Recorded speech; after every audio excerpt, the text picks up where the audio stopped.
Peoples labour union بلدیہ جنوبی اور مزدور اتحاد لیبر یونین بلدیہ جنوبی بلدیہ شرقی کی جانب سے پیپلز لیبر بیرو کراچی کے صدر اسلم سمو کو سٹی کونسلر لیبر منتخب ہونے پر مبارکباد دینے کے لیے ان کے مرکزی آفس موسیٰ لین پہنچ گئے۔ اس موقع پر تمام مہمانوں نے اسلم سمو کو پھولوں کے ہار پہنائے اور موقع پر ہی مٹھائی بھی تقسیم کر دی گئی۔ اس موقع پر جہاں پر گرم جوشی سے آنے والوں کا اسلم سمو نے استقبال بھی کیا، وہیں ان کی آمد کا شکریہ ادا کیا۔ اس موقع پر مزدور اتحاد لیبر یونین کے صدر پرویز حبیب، جنرل سیکرٹری محمد الیاس چشتی، آفس سیکرٹری محمد اقبال، آفس سیکرٹری بلدیہ شرقی عدنان ریاست اور پیپلز لیبر یونین کے صدر میر اکرم بلوچ، جنرل سیکرٹری عزت شاہ، نائب صدر عمران بلوچ، صادق، اسلم راجپوت، منتظر خان، عارف مجید اور پیپلز لیبر بیرو کے منصور خاصیلی، ارسلان بلوچ، سعید اور دیگر نے یعنی مزدور رہنماؤں نے پھولوں کے ہار پہنائے۔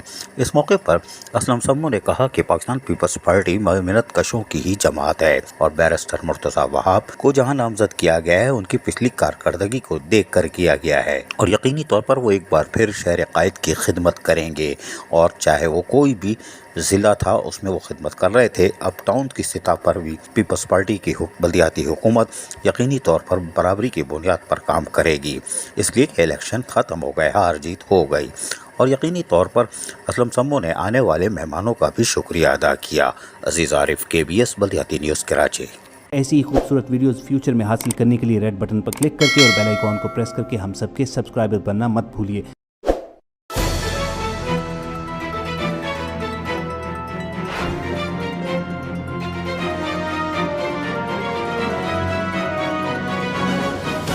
KBS